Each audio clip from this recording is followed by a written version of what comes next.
Welcome to USA Global TV and Radio, where our mission is to provide education, entertainment, hope, and inspiration. USA Global TV and Radio connects you with experts and audiences all around the world every single day to help you succeed in business and to live a richer life.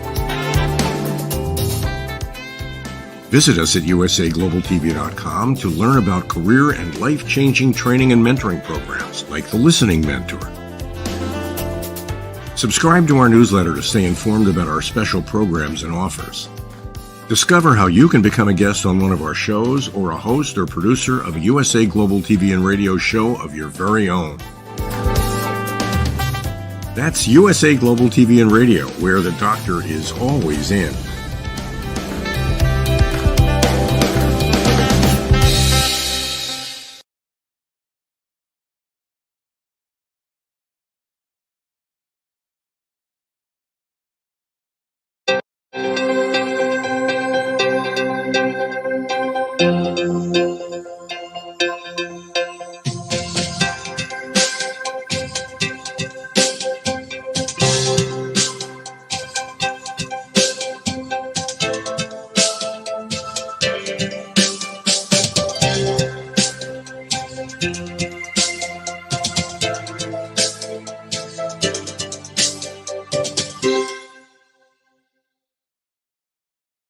Hello, beautiful soul family, and welcome to Weekly Wisdom and Insights, your home for spiritually guided transformation and empowerment. I am your host, Dearjames, and together with the unseen, Spirit, Source, and Symphony, we look at the current energies, the intuitive insights, and we go as guided. And at some point for this week's show, I just had to say to the unseen, stop. There's so much coming in. There is, and it's powerful, it's magnifying, it's great. You can see the smile on my face. So welcome, Olivia. Welcome, Alicia. So I'm going to just jump right in because there's so much to cover. And we are piggybacking, remember, from last week's episode on 8/14, August 14th. We're looking at that Mars-Jupiter conjunction that occurred last week. And then, of course, the squares, astrologically speaking, there are many squares. You're going to see there are two T-squares going on. There's the Aquarius full blue supermoon that just occurred on Monday. I mean, there's incredible as above, so below energies. So let's jump in. This is from astrologer Chani Nicholas, and it's just setting the tone. I want to set the tone with this. She said, get ready to level up. This week's astrology comes in screaming, crying, and throwing wrenches in our plans, which means it also brings a lesson in patience, patient persistence. Commit to meeting your needs and being super flexible. We can't show up perfect, but we can always show up perfectly human. Welcome, Sue. So you get the impact. It's these energies are coming in screaming, crying, and throwing wrenches. But more than that, it is this incredible opportunity. This is as the unseen gave us, our theme for this week, a cosmic reset. So I'm just going to bring up the main theme here for a moment, a cosmic reset. And what you see is this just beautiful celestial swirling, this force. And that's what I originally had the theme as, is a cosmic force. And the unseen said, yes, however, it's a cosmic reset. And then they said, the unseen speaks.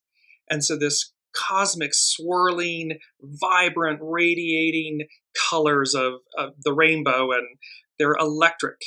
And you see really the cosmos in the image.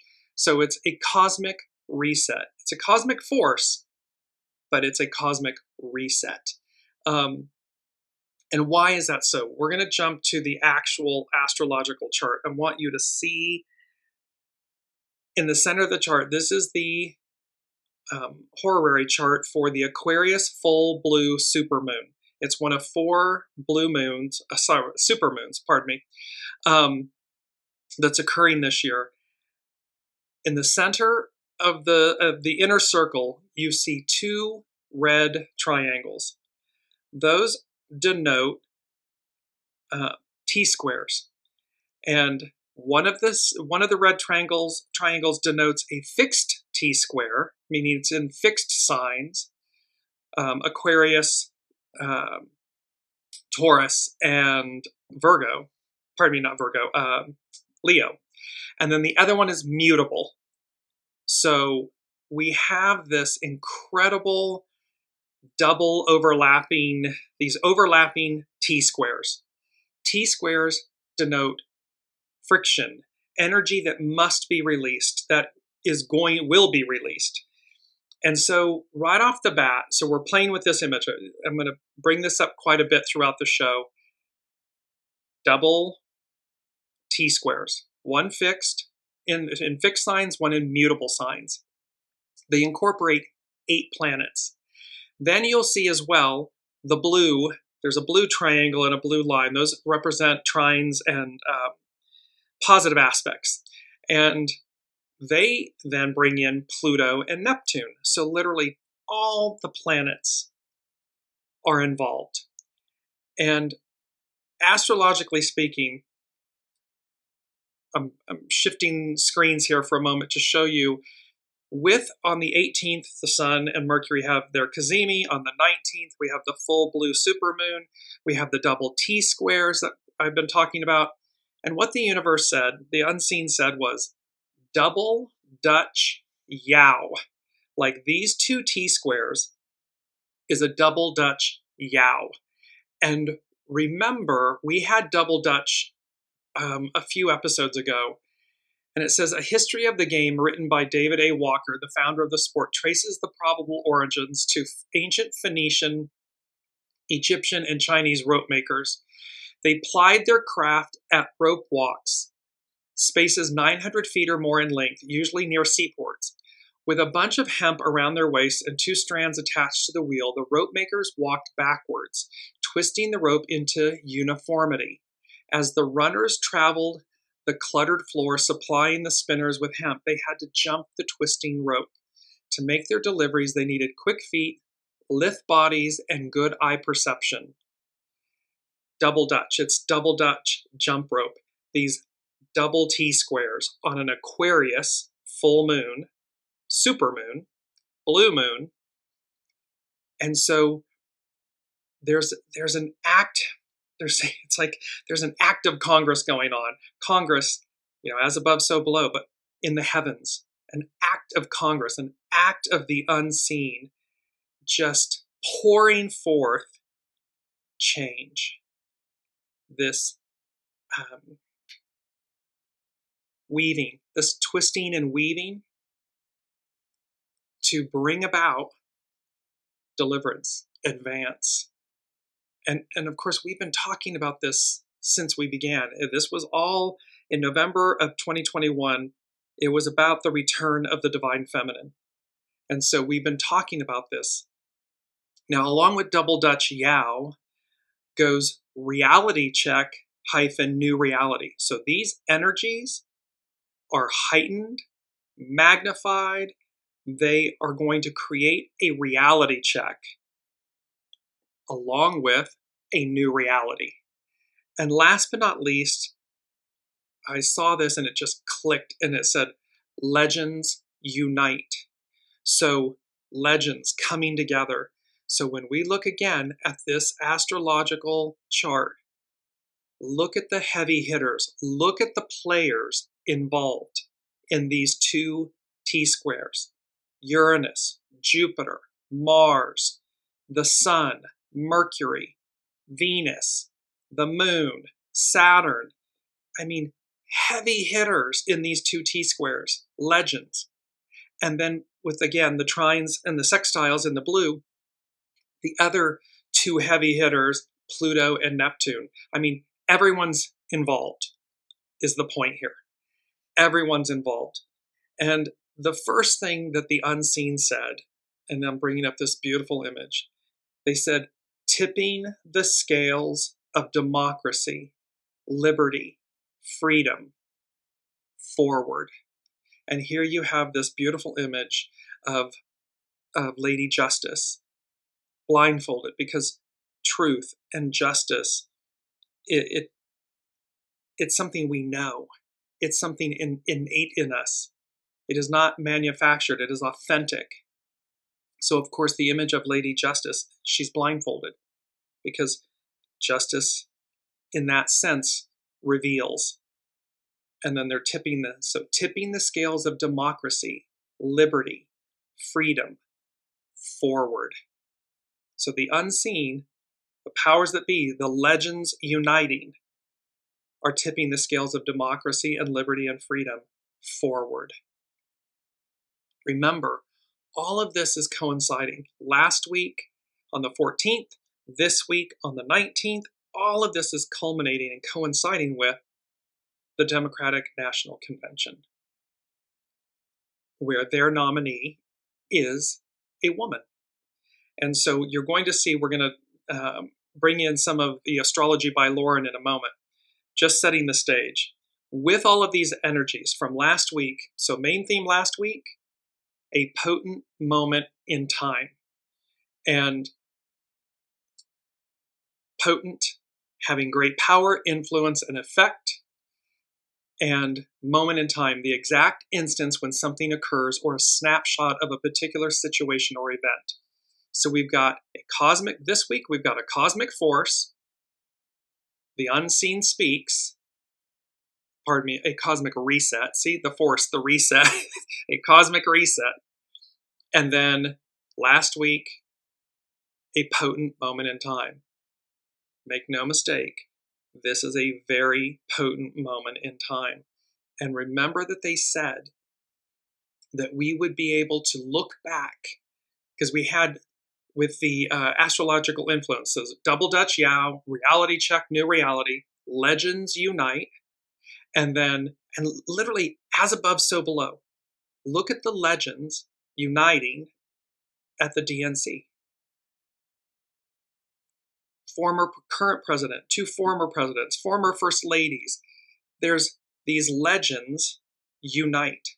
And then we had SHAZAM. It was from the comic that's kind of used to indicate an instantaneous transformation or appearance, as if by magic, and KA-POW. And it's used to convey the suddenness of an action or an event. And the unseen was saying, this is this knockout blow moment. We will look back and see and recognize this moment is the moment, that moment, where it all, a tipping of the scales of democracy, liberty, freedom forward, a cosmic reset. It's all about moving us forward. And so these energies, second thing from the unseen, they said heightened sensitivities.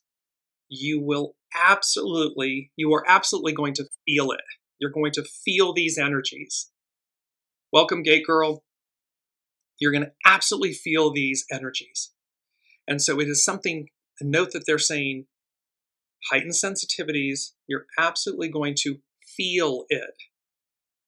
We're going to feel it. We're going to feel the emotion of it. We're going to feel the surge of it. We're going to feel this moment in time. Feel it. Because a feeling invokes a memory. It's long lasting. It's going to stay with us. It's the moment that everything changed. And this can, again, micro, macro, it applies to every individual. It will be that crowning, defining moment where things changed, where things advanced, where we were either, again, proactively or reactively moved forward. Depends on us. So let's go into, I want to take a quick look at the Astrology by Lauren. She does a beautiful write-up. It's astrologybylauren.com. And she said, we have 4 super full moons this year. One of them is also an eclipse. The Aquarius full moon on October 19th will be the first of these. Supermoons are a little bit brighter and can even appear to be larger than usual, especially as the sun and moon are rising and setting. These supermoons are magnificent and powerful. Creators of the king tides, they have influence over the affairs of the earth as well as mankind. The closest of the super full moons will be the October moon, but this moon on October 19th is powerful in its own right. Full moons can be revelatory. They disclose things and bring things to a head. This is when we experience the consequences and rewards of previous actions and decisions. This is what full moons do. The new moons initiate, the full moons culminate. This moon in Aquarius is also exactly square, unpredictable, and revolutionary Uranus, one of the ruling planets of Aquarius, further propelling us on the Aquarian wave of change. With Uranus in the wings, at cross quarters with the sun and the moon, it could feel like we are standing on a precipice somewhere between the past and the future, and there is no turning back. The unseen, tipping the scales of democracy, liberty, freedom, forward. So we're right, that precipice, we're somewhere in between, and yet there's no turning back. And what she's speaking to here of, again, I'm just bringing up this chart, she's speaking about the red triangle where Uranus is at the tip. It's down towards just to the bottom left is where Uranus is. And then it goes over to the moon to the left and across to the sun and Mercury. So this is the fixed T-square that Lauren is talking about. Not all changes are welcome, but with such a strong Aquarian and Uranian message, we are being asked to ride the wave of change in order to align ourselves with intentions that were being seeded in years way back. This sort of change can be swift, unexpected, and can feel like our lives are being upended and overturned in the process.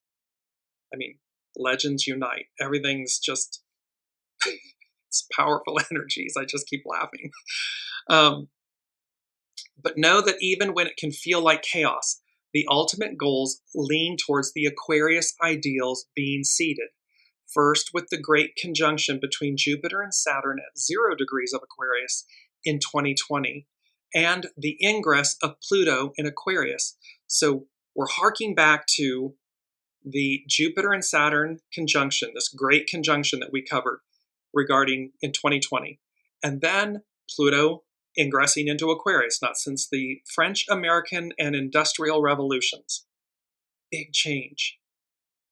We could expect a few more twists and turns in the process. Not only are the moon and the sun square Uranus on Monday, the 19th, but so is Mercury square Uranus as well. The full moon coincides with the inferior conjunction of Mercury to the sun, the cazimi, the conjunction of Mercury and the sun, which occurs in the middle of the retrograde phase and commences a new Mercury cycle that lasts until December 5th. So remember, the sun, Mercury, anytime the planet comes into cazimi, into conjunction with the sun, it burns away the old. And so we're renewed, the way we think, the way we speak. The recognition that our words matter. Consumed with the sun's rays and invisible to the eye, ideas, like ripening seeds, are being planted in the fertile potential of the Mercury conjunction, beginning a whole new trend in thought and awareness. There's a whole new world, a whole new way of being. The full moon is only making it that much stronger in its effects.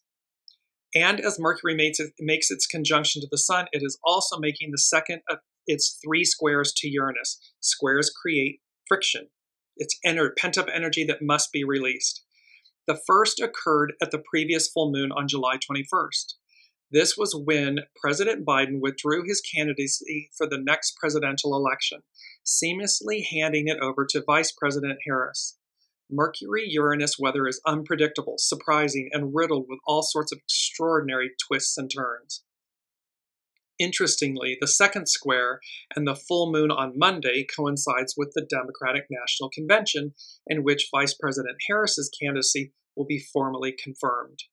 For those who might be interested, the full moon at 27 degrees, so this full moon that's just occurring on Monday, the 19th of August, at 27 degrees of Aquarius, on the day of this convention, is exactly conjunct Vice President Harris's natal Saturn, positions of responsibility and authority, and the moon of the United States Sibley chart, The moon represents the people in a national chart. It also represents women.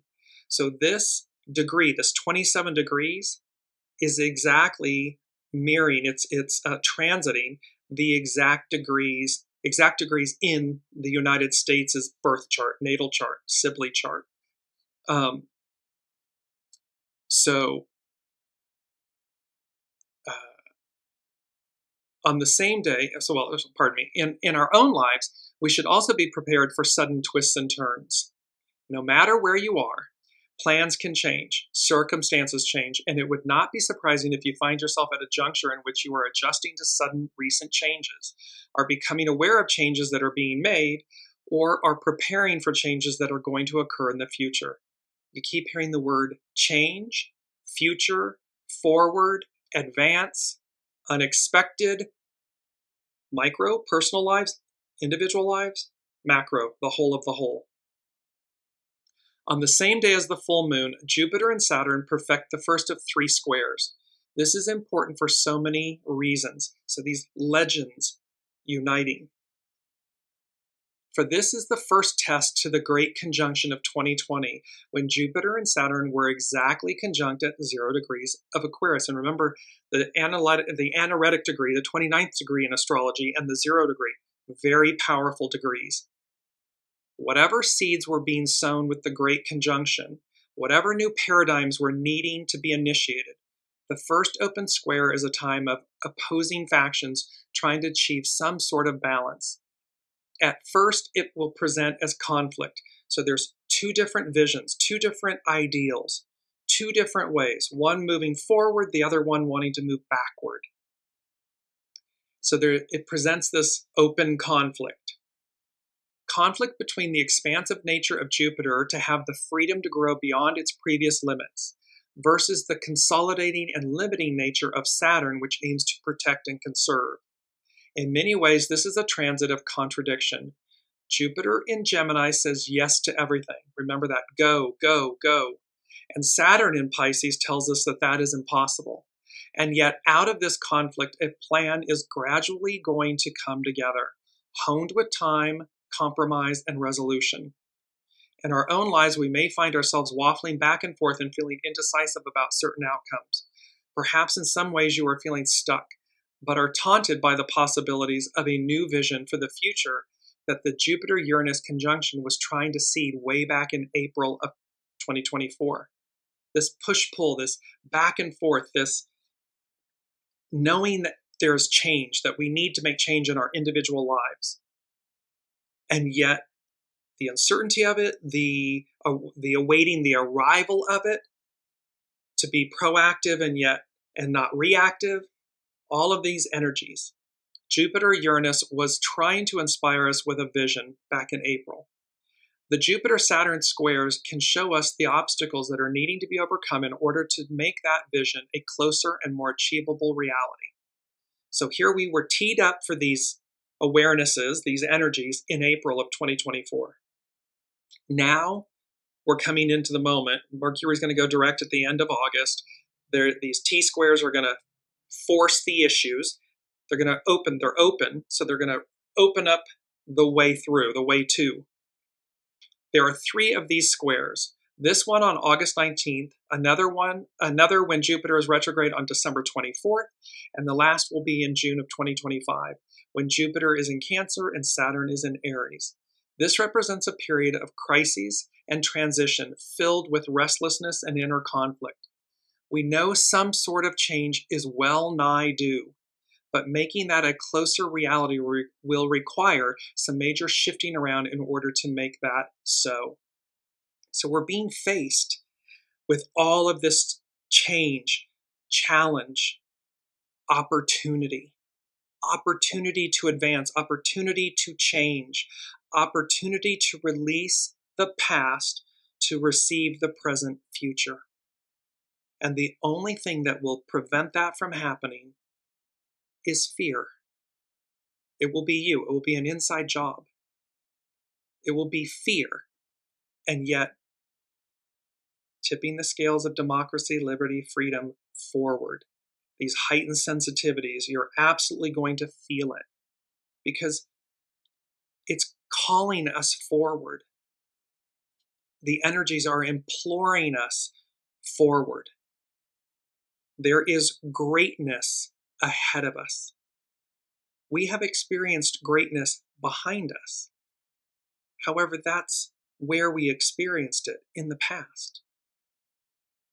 So we don't need to go back to recapture it. We don't need to go back.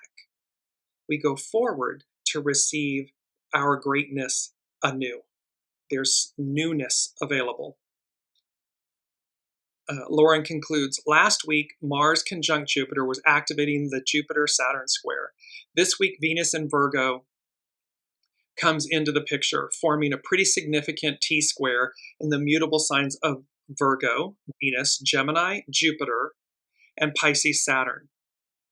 Once again, coincidentally or not, Venus will be exactly conjunct Vice President Harris's natal Venus, so her birth Venus in her natal chart, activating a revolutionary Venus, Uranus, Pluto conjunction in her natal chart.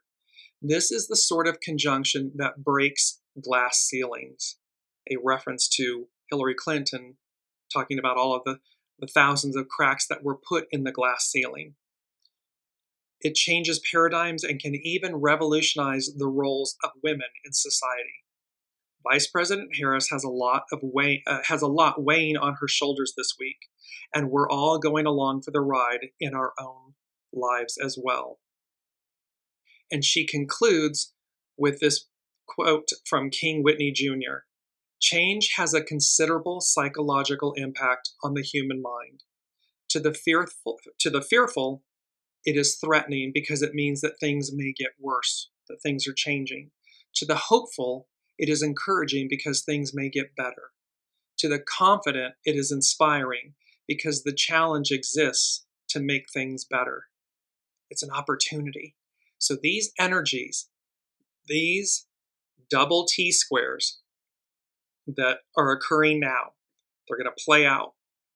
The other, the trines and the sextiles with Pluto and Neptune, these legends uniting are, I'm just hearing the Alicia Keys sing, this girl is on fire. It's kind of like the, welcome Kiki.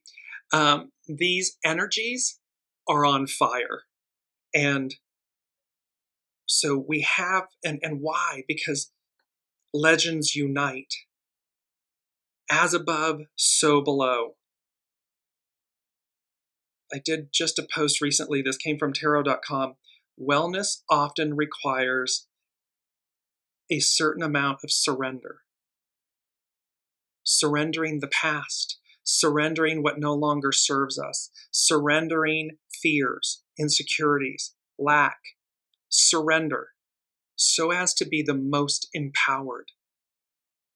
And so there's a theme here of these legends uniting, heightened sensitivities, the tipping of the scales, and I was really amazed. I'm always amazed and in awe with the unseen. There are a lot that came through, a lot of messages that are coming through intuitively that are mirroring what is happening literally in our public sphere, in our public reality. Certainly against the backdrop of the United States' election, the Pluto return, all of these things. So one of them that came in that was just quite extraordinary.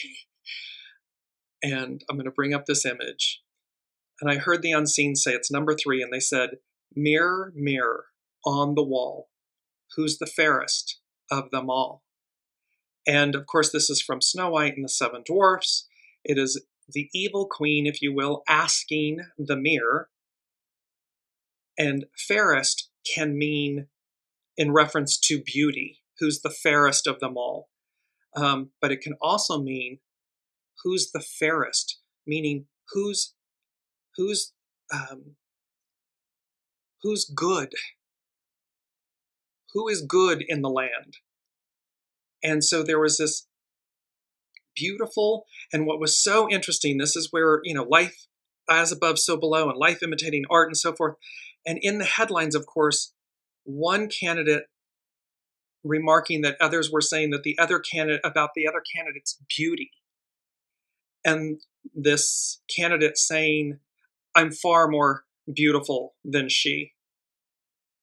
And here is literally the unseen saying, mirror, mirror on the wall, who's the fairest of them all? It's not about looks. It's not a beauty contest. It's about who at their center is decent and good and fair, has empathy and compassion, is in service in a higher calling, who's in service to the whole, to the people. Aquarian age, we the people. And this was the message that the unseen, and it just, again, mirrored literal events occurring in real time. It's amazing to me that that's... so let's piggyback that to number 4 from the unseen. I heard the lyrics, it started playing, and I finally realized that it was the song. It's from 1954 by the Chordettes, and it's the song Mr. Sandman. And, Mr. Sandman, sing me a tune, or so forth. I don't have the exact lyrics. It's playing in my head, but the lyrics are playing in my head. In a DreamWorks animation movie called Rise of the Guardians, the Sandman plays a very prominent role. And so just to give you a quick, the plot of Rise of the Guardians, animated movie by Paramount Pictures and DreamWorks Animation. Jack Frost emerges from a frozen pond with amnesia and finds himself invisible to the mortal realm. 3 centuries later, the Man in the Moon alerts Nicholas St. North of the resurgence of Pitch Black, Pitch Black is the boogeyman, who threatens to unleash nightmares upon children. North rallies his fellow guardians, E. Astor Bunnymund, Sanderson Mansnoozy, and Toothiana. So in essence, the Easter Bunny, Sandman, and the Tooth Fairy. And they discover that Jack has been chosen to join their ranks. Transported to the North Pole, Jack is told by North that every guardian has a center, which is something they foster in children. Jack knows nothing of his center and resists the call to become a guardian. So, mirror, mirror on the wall, who's the fairest of them all? And then Rise of the Guardians, legends, Santa Claus, the Tooth Fairy, the Easter Bunny, Sandman, all coming together, legends coming together, Jack Frost coming together to oppose darkness, the boogeyman. Ultimately, the children's dreams prove stronger than the nightmares, who turn on Pitch and drag him into the underworld. Jack finally accepts his place as a guardian, the guardian of fun, so the guardian of joy. So the unseen is saying to us in this, a cosmic reset, the unseen speaks, that legends are uniting to overcome darkness, evil, those that seek to snuff out the light. And that, like in the movie Rise of the Guardians, what's required? Like Jack Frost, what's required? We all need to look within, and we need to see what's at our center. Who are you? Who am I? At my center. Not what my ego, mind, personality tells me.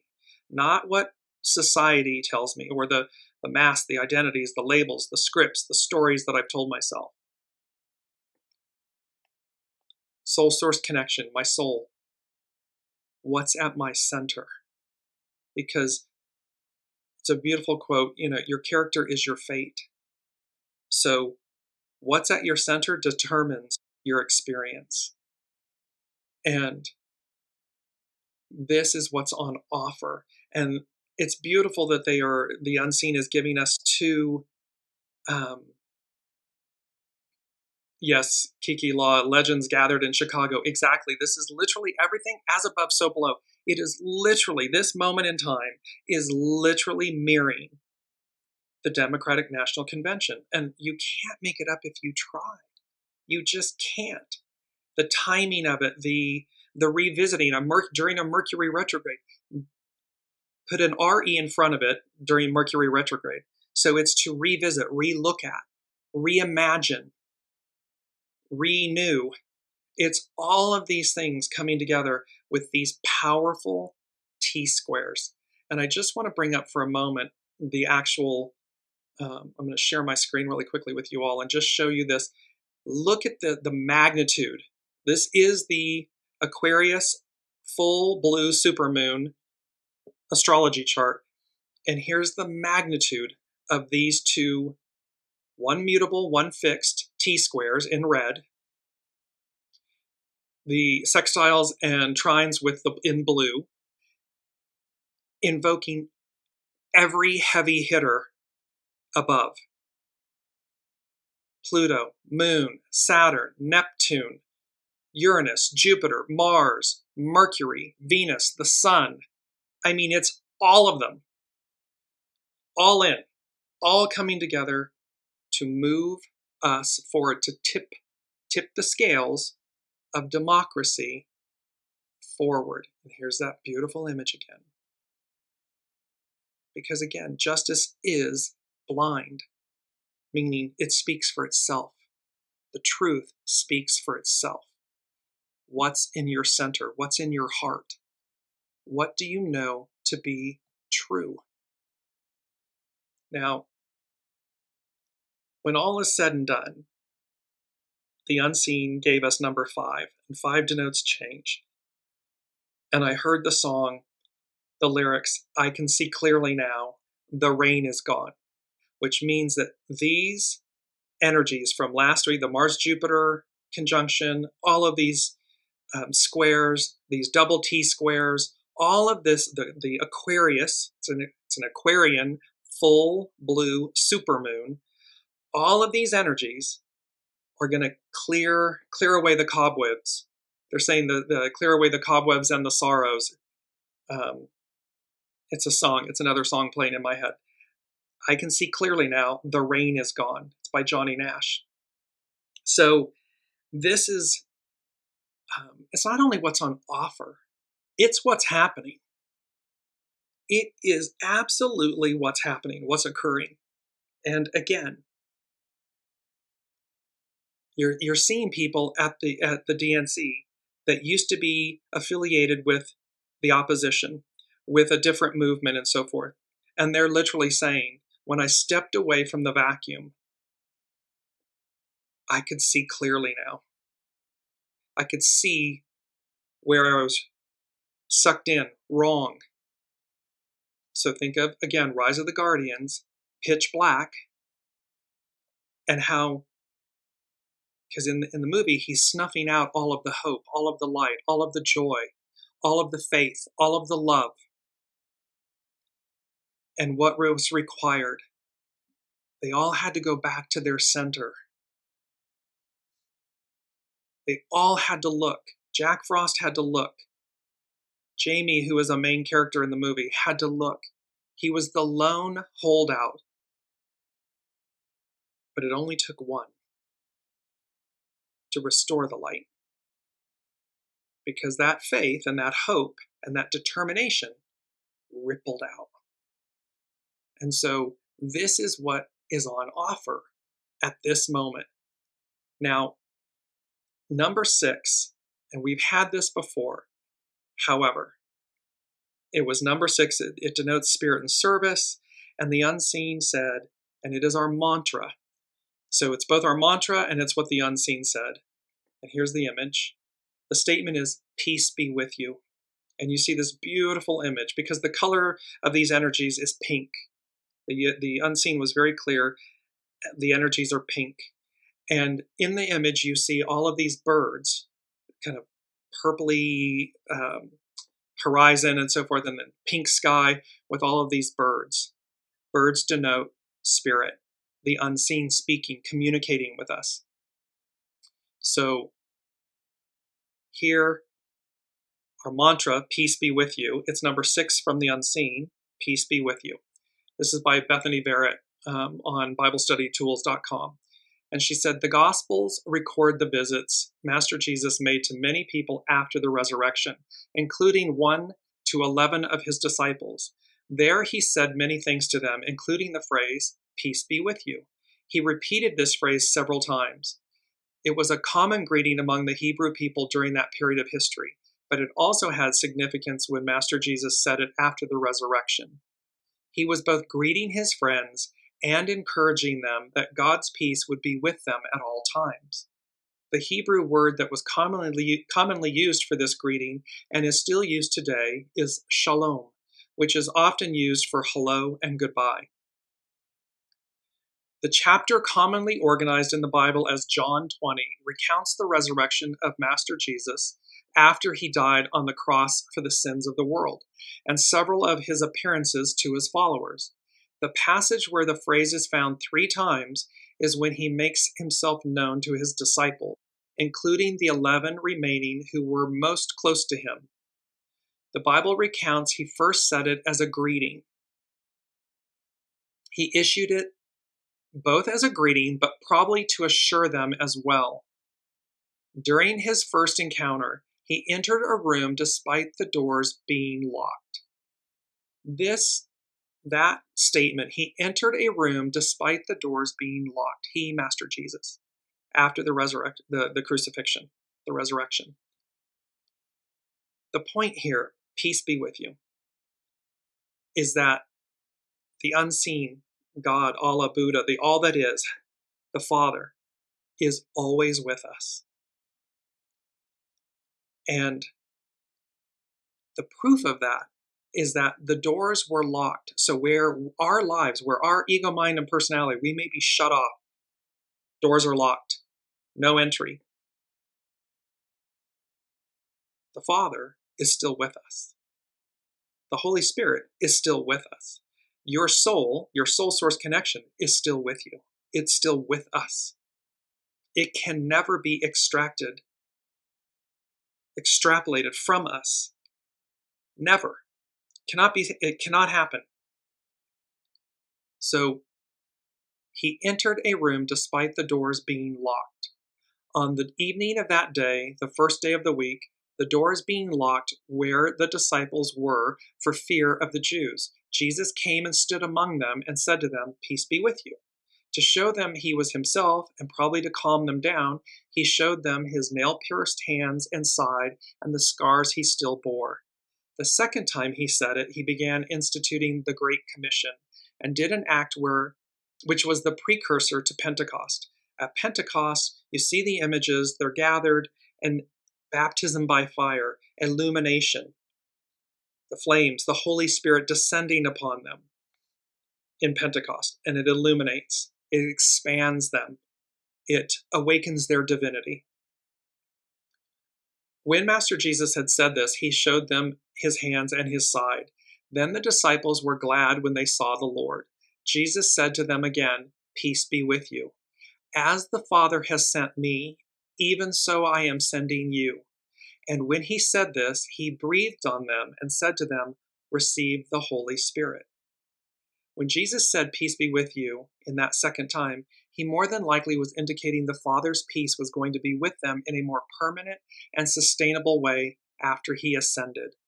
At this moment, he gives them the Holy Spirit and begins the process of instituting the church.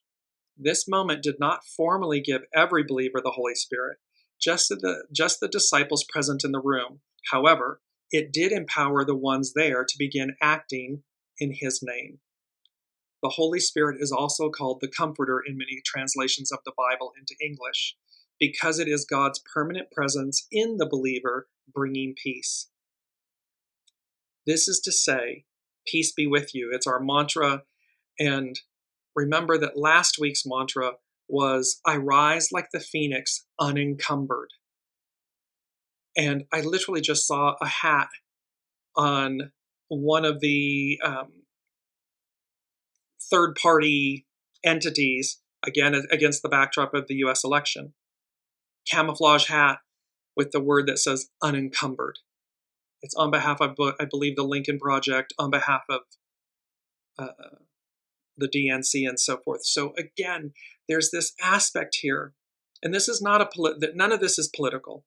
It's to demonstrate, as above, so below, the instantaneousness of the energies that are happening, the astrological legends unite, the energies coming together at this exact moment that's coinciding with all of this activity that is literally taking place, literal things that are happening in our world, certainly in the United States. It's worldwide, but it's certainly against the backdrop of the United States, the conventions, the election, and so forth. The choice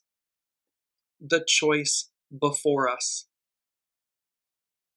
and what's at stake. And thus, here, because they said, the unseen said, the wheels of time are turning. I heard churning first, and then they had me exit out. The wheels of time, because it's not that they're churning, like something is churning and being readied or prepared, or no, we're past that point. The unseen is saying the wheels of time are turning. Underlined, 3 exclamation points, done. Is it bad that Pluto won't be in Aquarius in November? No, because it's moving forward. And so Kiki is asking this question. No, because again, what's happening is Pluto is in its final retrograde in Capricorn. It will be moving forward prior to the election. So while it will still be in Capricorn at the point of the United States election, and then it will officially, not too far after that, move in by the, I forget the exact date, it will be back in Aquarius.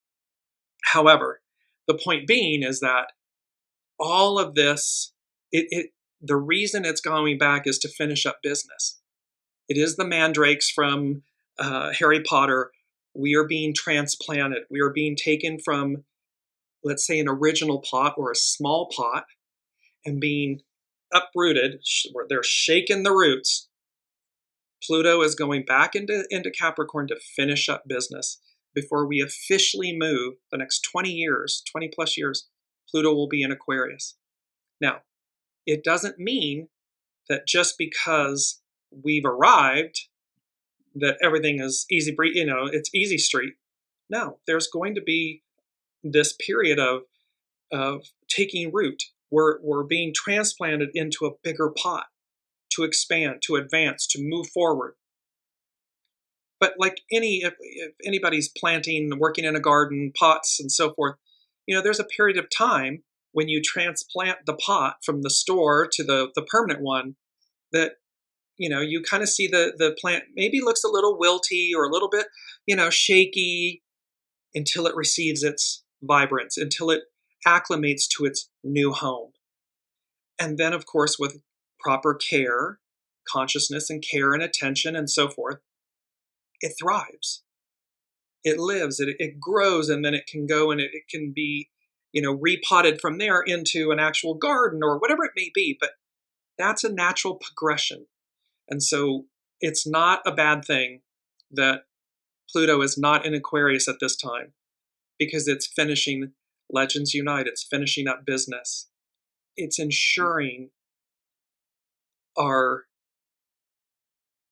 advance, our peaceful transfer, that passing of the torch, and what's required of us to maintain it, to care for it. Because remember, Rise of the Guardians, we are the custodians of our life experience, of our soul, of Mother Earth. We are the custodians of our experiences.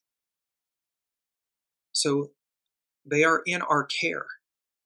Mother Earth, liberty, justice, freedom, equality. We are the custodians of them. They are energies, but left unattended. Leave your bicycle out unattended and whatever, somebody comes by and steals it. Because perhaps we didn't have it properly secured, or we weren't properly attending to something. Well, it's the same with our freedoms and our liberties, justice. However, legends unite. Rise of the Guardians, Mr. Sandman. Sandman represents dreams, our hopes, dreams, wishes. So the unseen is speaking to us very loudly about being the guardian and the protector of these energies, to do something with them in our individual lives, micro, macro. And, again, I say this all the time, institutions, businesses, small businesses, corporations. The only time you're going to have because what are they comprised of? People. Everything is comprised of people. So the only time you're going to have a problem is when you're the custodian. So leaders, CEOs, owners, entrepreneurs, elected officials, you're in service to something greater than yourself. You're in service not to just shareholders or the stock market or what the returns might be.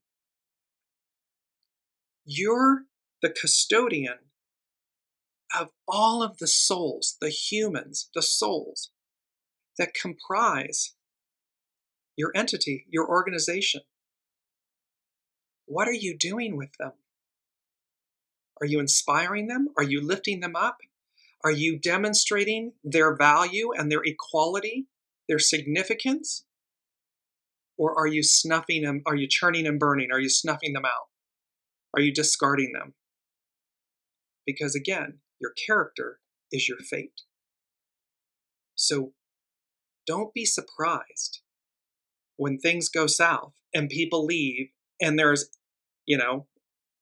protests and anarchy and everything against your vision, if it's a vision of the boogeyman, of darkness, of pitch black. It's not hard. It's just you have to do something. You have to choose to do something. And that choice matters. Our words matter. Our actions matter. Lastly, I want to bring in the beauty of, and by the way, the main energies here, just want to show you these very quickly. Focus on number 19, approach, advance. The full moon and all of these energies and these double T-scores and everything is on the 19th. Here, it's the 21st of August, but the energies culminate in a 19, which becomes a 10, new beginnings, which becomes 1, the creative force to initiate change, advance. So again, you can't make all of this up if you tried. It's incredible. It's powerful. I'm hopeful that it is inspiring, that it inspires you to look within, that it inspires you to look at your shadow. Remember, we don't kill it, we don't eradicate it, we purify it. We harness the power of the shadow to purify the light and the void. Yin yang, harmony, balance, to bring it all to, because that's why it's there. It's there not to control you and overcome you, to help you. It's there for you. We can learn some of our greatest lessons come from the cloak of opposites, an experience that's a cloak of an opposite. So something very challenging, but the challenge is an opportunity, and everything's a choice. Okay, so here Uranus at the apex of the chart, of this full moon chart. Uranus, a woman past her, quote, change of life, experiences a new love. Keynote, man's capacity to rise in consciousness and feelings above biological limitations.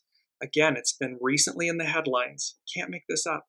Women, postmenopausal women are only, their only value is to be a grandmother, if you will.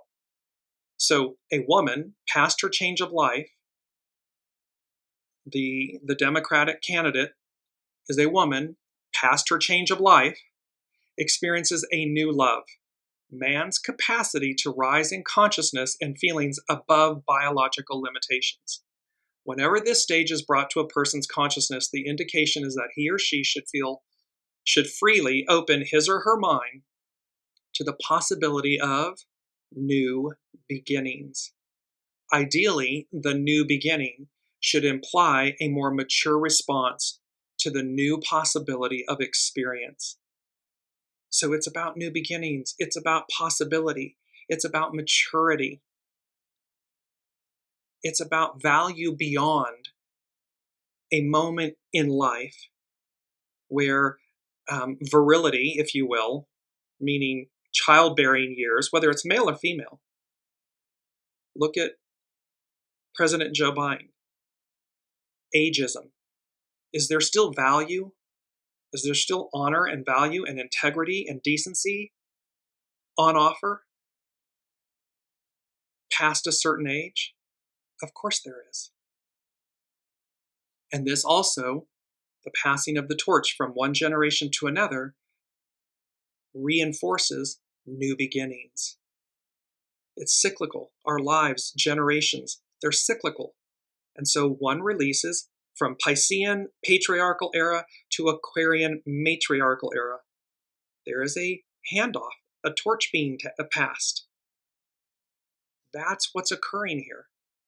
Both the moon and the sun on the T-square and the full moon, they're opposite of one another, both have trees involved in the Sabian symbols. This is from Dane Redyear's An Astrological Mandala. The moon, a tree felled and sawed to ensure a supply of wood for the winter. The keynote, knowledge and skill used in its natural surroundings for the satisfaction of basic vital needs. This symbol refers to the efficient use of natural resources for ensuring man's well-being. Such a use is based on intelligent foresight. This is the beauty. Intelligent foresight, new beginnings. It's meaning we only take what we need. Remember, when the Jews were wandering through the desert of 40 years and the manna was being brought out of nowhere, it was very clear you only took what you needed. If you didn't, it's written in the Bible many times that any leftovers, if you will, of manna spoiled immediately. So you only took what you need. A tree felled and sawed to ensure a supply of wood for the winter. Intelligent foresight, being able to see the future, being able to see what's before us, the opportunities. So new beginnings, intelligent foresight, and then with the sun, many little birds on a limb of a big tree. And remember, trees, they provide oxygen. They are the standing ones. They're known as the standing ones that bear witness. Both of these symbols, these Sabian symbols for the sun and the moon, have to do with trees. The keynote, a wide and perhaps confusing openness to a multiplicity of inspiring potentialities. This is the sun, the life force. This symbol brings us the results of the two preceding ones, meaning the two preceding symbols in Leo 26 and 27. We should try not to be overwhelmed with potentialities, yet should enjoy the wonderful lightness of feeling this may bring after perhaps many days, months, or years of frustration or darkness. So in other words, not to get carried away in the possibilities or overwhelmed with the potentialities, but to recognize the birds, many little birds, on a limb of a big tree. It's not a sapling. It's not somewhere in between. This is a mature, big tree on the limb of a big tree. And thereby, what this is saying is, see, after years of frustration or darkness, there's light, there's potentialities. Just don't become overwhelmed by them. Harness your life force. Stay focused, stay grounded, stay open to receive, soul source connection, and that will deliver you. That will deliver us. It's not to be distracted. We're not to be distracted. We're not to be, when they say throw something at the wall and see what sticks. No. Your soul source connection will guide you perfectly true north. Here's Mercury. And this is the fixed T-score. I'm going to get through these other two very quickly. So Mercury, the luminescence of dawn in the eastern sky, the exalting challenge of new opportunities at the threshold of a new cycle. While the rainbow marks the end of the crisis, early dawn indicates the real beginning of the new period of activity. In the biblical symbolism, Noah plants his vineyard. He begins to teach the secret doctrine, which he inherited from those Ben Elohim, sons of God, who had not been sucked down into whirlpools of materiality. After the, quote, peak experience in which we touch our, quote, divine potentialities comes the struggle with everyday problems. So after the euphoria, after the initial deliverance, after the exiting of Noah's Ark, the renewal, comes the everyday issues. But at first, the state of deep inner exaltation remains with us. We are aglow with its promise. The way we think, the way we speak, the words we use. This is Mercury. It's a Sabian symbol for Mercury. The crisis and the blessings it has brought to us are relatively unusual events. Every day has its dawn, which we should meet with a pure heart and a clear mind. Alpha dawn and Omega, the concluding peak experience, are opposites yet the same. The key word here is illumination. So this fixed T-square, the Sun, Mercury, Moon, Uranus, are offering illumination, not be overwhelmed with potentialities, intelligent foresight, and new beginnings. It's fixed, meaning fait accompli. It's happening. Now, the mutable T-square, very quickly. Jupiter, the great benefic. Two Chinese men converse in their native tongue in an American city. The keynote, the need for the mind to retain its independence from its physical environment to concentrate on its special problems. This symbol occurs when the individual has developed new capacities for experience that may enable them to tap the vast reservoir of the planetary mind, the greater consciousness. To the common person, they appear to speak a foreign language. They experience a process of insulation, yet they are never really alone. Here and there, they find those who can understand them. This is about unity. This is about insulation, meaning coming in, what's at your center, and finding that you're not the only one. That in actuality, there's a host of others right there with you, speaking your language. Mars, a modern cafeteria, displays an abundance of food, products of various regions, the assimilation of multifarious knowledge through the synthesizing power of the mind. This, as is most often the case, such a fifth stage implies a certain kind of synthesis, or at least a preparation which leads to a new level. The keynote here is indeed assimilation. The negative potentiality of the symbol is waste. So assimilation meaning uniting, coming together, unifying our parts and our pieces. It's Mars, it's the initiator. The numbers today come down to a 1. So it's, or when you choose not to, it's waste. It's represented by waste. Last but not least is Saturn and Venus.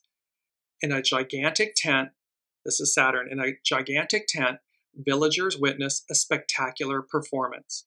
This is literally coinciding with the DNC, the Democratic National Convention. This, in an arena, citizens witness a spectacular performance. The keynote, the collective appeal of a well-staged and exciting display of skill and or oratory, public speaking. At this stage, the individual person and the collectivity are brought together in a significant performance which subtly strengthens the communal spirit directly or indirectly. The implication of the symbol, whenever it is found operating, is that the time has come for the individual to dare to present themselves and their works to their community for applause or for the purpose of attracting a following. What is suggested is public self-dramatization. There is an ideal. There is a vision. There is a way forward, and that is being put forth. And last but not least, Venus. This is in the mutable T-square. A swimming race. The stimulation that comes from a group effort toward a spiritual goal.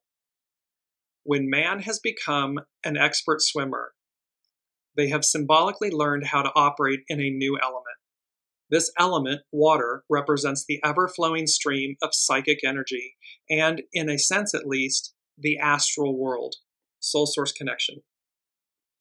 Remember that beautiful image, our main theme, a cosmic reset, a cosmic force, the unseen speaks, the astral world. In a still deeper sense, man is now able, mystically speaking, to cross the river and reach, quote, the other shore, or to swim back toward source. Whether or not the symbol should suggest the competitive spirit at work is questionable. It is man who, acting through the most advanced individuals of the race, is taking a step toward rebirth, or toward a new mutation. The personal ego-centered ambition to succeed and to be first is indeed a sign of expectable spiritual failure. See, it's about what's at your center. It's not ego, mind, personality driven. If that's the case, it's an expectable spiritual failure. When it is from the heart, soul's source connection, soul-centered, it's an advance. At this fourth stage, we are confronted with a problem of interpretation. Is not ambition a subtle form of deviation under the pressure of ancient karma, and the competitive spirit so valued by our civilization a sign of failure to understand the deeper reality of existence? What is needed is emulation. This is our key word, emulation. And emulation, the process of imitating or copying something achieved by someone else and trying to do it as well as they have.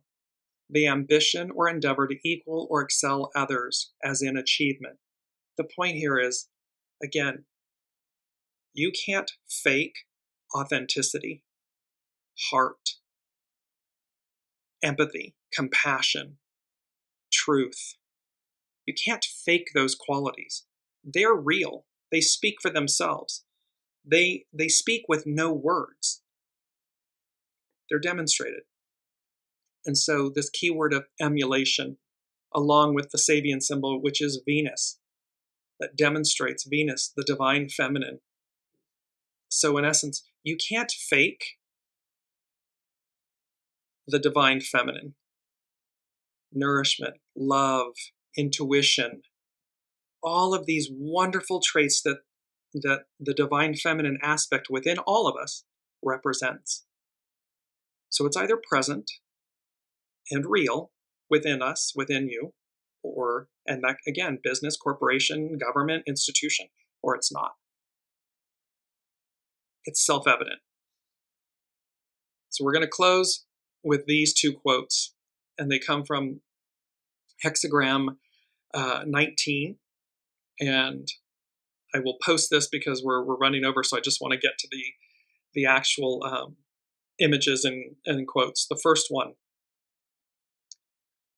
when there are things to be done, one becomes great. And the image is an image from the civil rights era where they are talking about equal rights now, integrated schools, decent housing, ending bias, this right to liberty, to equality, to freedom, to justice. We, the people. When there are things to be done, one becomes great. Our last quote: when you place yourself in a position to help others, you discover your greater capabilities. The first quote was by Carrie Hone at cafeausoul.com. This one is by the master of the I Ching. When you place yourself in a position to help, and you see it's a group of women with all of their hands in the center of a circle, outstretched into a circle, creating a heart shape in the center. When you place yourself in a position to help others, you discover your greater capabilities. This is where we are. This is what is on offer. This is what is happening at this iconic moment in time, where a cosmic reset is occurring. The unseen is speaking loudly, forcefully. They are tipping the scales of democracy, liberty, and freedom forward. These energies are going to create a heightened sensitivity that we are going to feel. And they're saying we're going to feel them for a long time coming. It's a feeling. Mirror, mirror on the wall, who's the fairest of them all? Fairest. Who's fair? Who's kind? Who's the custodian? Who's in a position, seeking a position to serve, of service? Not for themselves, but for Aquarian, the Aquarian age, to nurture, to lift up, to inspire, to hold to account, to mirror back to us. And it wasn't the evil queen who was the fairest. It was Snow White. Mr. Sandman, Rise of the Guardians, and the Sandman, Hopes, Dreams, and Wishes, is the guardian of dreams and is the oldest guardian, the deliverer of dreams. But the Sandman is the oldest guardian. So these legends unite. They're coming together, the custodians of liberty and freedom and justice and equality, coming together to advance us, to move us forward. At the end of it, number 5, I can see clearly now, the rain is gone. So things that are clouding our judgments, clouding our minds, will be removed. What you do with that is up to you. And last but not least, as Master Jesus said, peace be with you. Until next week, we will see what's happening. Be well, be kind, be inspired. Do not overwhelm yourselves. Just keep walking, keep connecting with your soul source connection, and keep taking the next step. And eventually, ultimately, I can see clearly now, the rain has gone. You'll see clearly, and you'll know that spirit, source, God, Allah, Buddha, the all that is, however it speaks to you, peace be with you, is ever present, is always with you, and is delivering us forward. We'll see you next week. Love you all so much.